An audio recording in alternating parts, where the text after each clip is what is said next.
Hello dear students, আজ আমি তোমাদের অষ্টম শ্রেণীর এনএমএমএস এর যে ক্লাস আছে সেই এনএমএমএস এর ক্লাস করাবো, যেখানে আমাদের যে ম্যাথ পোর্শন আছে সেই ম্যাথ পোর্শন থেকে আজকে আমরা কিছু তোমাদের রিজনিং করাবো।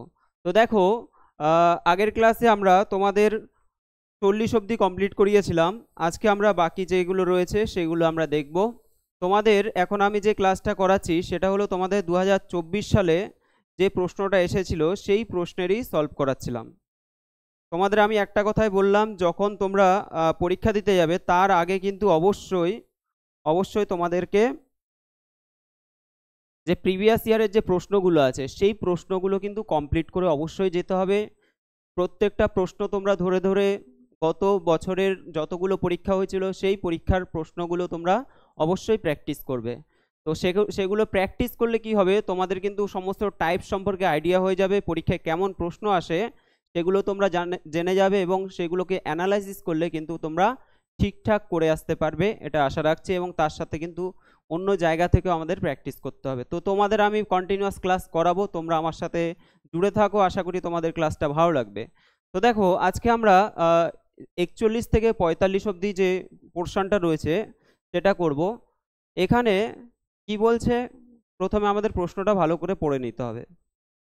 বলছে, নির্দেশ বলছে যে নিচের তথ্যগুলি ভালো করে পড়ো, বিকল্প উত্তরগুলির মধ্যে থেকে সঠিক উত্তরটি নির্বাচন করো এবং ওএমআর উত্তরপত্রের নির্দিষ্ট বৃত্ত পূরণ করে তোমার উত্তর নির্দেশিত করো। তো এখানে মেন যে প্রশ্নটা এখান থেকে শুরু হচ্ছে, কি বলছে, 5 জন বন্ধু আছে, 5 জন বন্ধু আছে, পি কিউ আর এস এবং টি। তাহলে পি কিউ আর এস টি 5 জন বন্ধু। পি কিউ অপেক্ষা খাটো কিন্তু টি অপেক্ষা লম্বা, আর সবচেয়ে লম্বা, এস কিউ অপেক্ষা অল্প খাটো এবং পি অপেক্ষা অল্প লম্বা। তাহলে এই যে আমাদের বিবৃতিটা দেওয়া আছে, এই বিবৃতি অনুসারে আমাদেরকে এদেরকে সিকোয়েন্স হিসেবে সাজাতে হবে, কে সবচেয়ে বড় কে সবচেয়ে ছোট, পরপর বড় থেকে ছোট বা ছোট থেকে বড় আমাদেরকে সাজাতে হবে।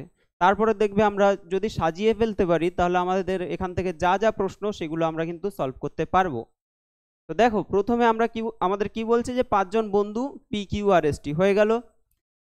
পি কিউ অপেক্ষা খাটো কিন্তু টি অপেক্ষা লম্বা, তাহলে পি কার থেকে খাটো, পি হলো কিউ থেকে খাটো। দেখো, এটাকে আমরা বলছি গেটার দেন সাইন। গেটার দেন চিহ্ন মানে কি, এ যার দিকে মুখ করা থাকবে সে হলো বড়, আর যার দিকে তীর মারছে সেটা হলো ছোট।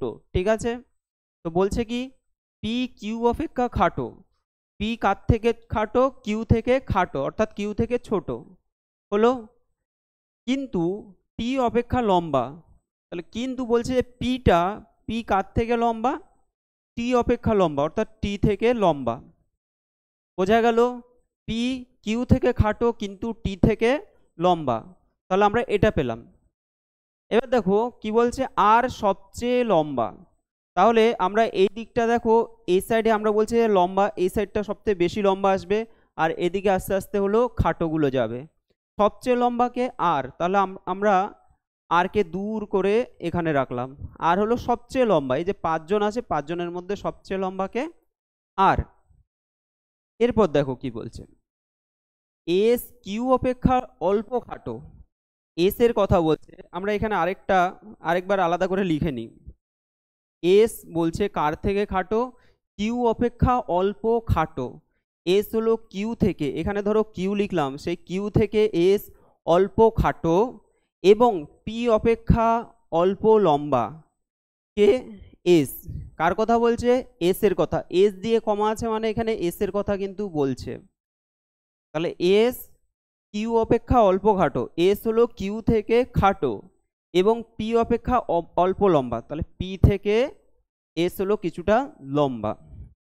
আশা করি এইটুকুনি আমি বোঝাতে পারলাম। তাহলে এখানে আমাদের 3টে পোর্শন আসলো, আর হলো সবচেয়ে লম্বা, আর সেকেন্ড পার্টে আমরা এটা পেয়েছিলাম সবার আগে, আর এখন পেলাম এইটা। এইবার এই যে 3টে পোর্শন পেলাম, এই 3টেকে আমরা কি করব, একসাথে মার্জ করে দেবো, একসাথে করে দেবো।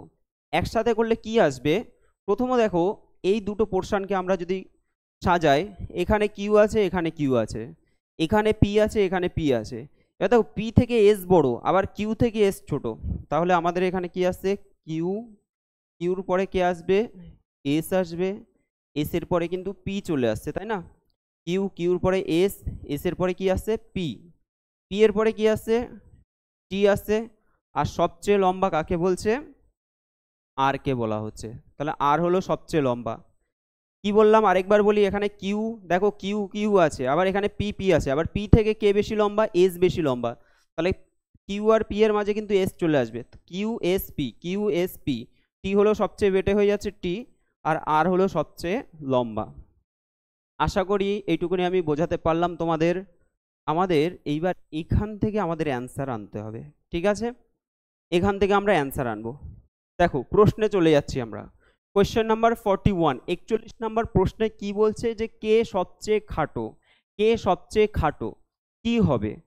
তো আমরা এখানে কে সবচেয়ে খাটো পেলাম, এই যে টি, টি হলো সবচেয়ে খাটো, তাহলে অ্যান্সার হয়ে যাবে কি, অ্যান্সার হয়ে যাবে অপশান এ, অর্থাৎ টি হলো সবচেয়ে খাটো।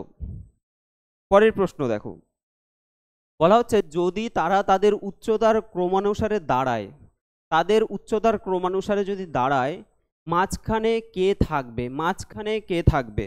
দেখো মাঝখানে যদি আমরা বের করতে চাই, মাঝখানে কে আছে, এখানে মাঝখানে কিন্তু এস আছে তাই না, এইদিকে আছে আর কিউ আর ওদিকে আছে টি আর পি, তাহলে মাঝখানে কে আছে এস আছে, তাহলে মাঝখানে আমাদের হয়ে যাবে এস। আচ্ছা আমি একবার এটা লিখে নিই, আর কিউ এস পিটি, আর কিউ এস পি টি, এইভাবে সাজানো আছে তাই তো, তাহলে মাঝখানে কি হবে, মাঝখানে হবে এস, অর্থাৎ অপশান ডি হবে সঠিক অ্যান্সার। পরের প্রশ্ন দেখো, কোশ্চেন নাম্বার 43, কে দ্বিতীয় উচ্চতম, দ্বিতীয় উচ্চতম মানে কিন্তু ছোট থেকে ওই বড়র দিকে উচ্চতম নয়, একেবারে উঁচু, সেকেন্ড উঁচু, অর্থাৎ দ্বিতীয় উচ্চতম মানে হলো সবচেয়ে লম্বা, তার থেকে একটু বেটে সেকেন্ড, তাহলে অ্যান্সার কি হবে দেখো, সবচেয়ে লম্বাকে আর, সবচেয়ে লম্বা হলো আর, তার থেকে একটু ছোটকে একটু খাটোকে দ্বিতীয় খাটোকে, সেটা হলো মানে দ্বিতীয় উচ্চতমকে, সেটা হবে কিউ, অ্যান্সার হয়ে যাবে এখানে option B Q. Okay next দেখো, 44 নম্বর প্রশ্ন বলছে কে এস অপেক্ষা লম্বা কিন্তু আর অপেক্ষা খাটো, তাহলে এস অপেক্ষা লম্বা, এস থেকে লম্বা কিন্তু আর থেকে খাটো, এস থেকে লম্বা কিন্তু আর থেকে খাটো কে হবে, অ্যান্সার হয়ে যাবে কিউ, তাহলে অ্যান্সার নিয়ে নেব আমরা কিউ, অর্থাৎ অপশান বি হবে সঠিক অ্যান্সার।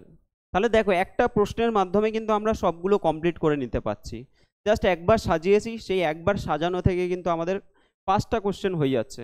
আমাদের মোস্ট ইম্পর্টেন্ট হলো ফার্স্টে কোশ্চেনটাকে ভালো করে পড়তে হবে এবং পড়ে সেটাকে আমাদেরকে সাজাতে হবে।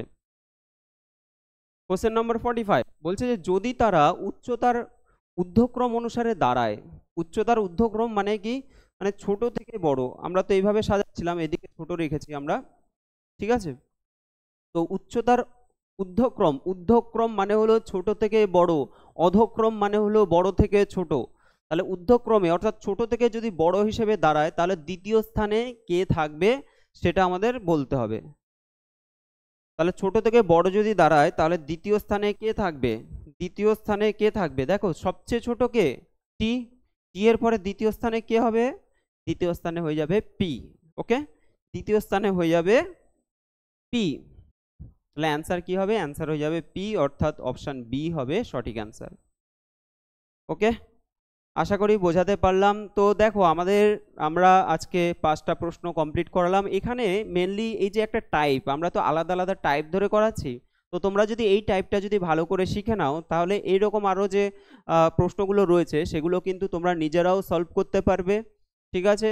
আর আমি তোমাদের অবশ্যই ক্লাসটা কন্টিনিউয়াস করাচ্ছি এবং করাবো, তোমাদের প্রিভিয়াস ইয়ার যত ক্লাস রয়েছে সেগুলো আমি কমপ্লিট করাবো এক এক করে সাল ধরে ধরে। এখন আমাদের 2024 সালের আমরা করছি, তার আগের সাল 23-এ যাবো এরপরে।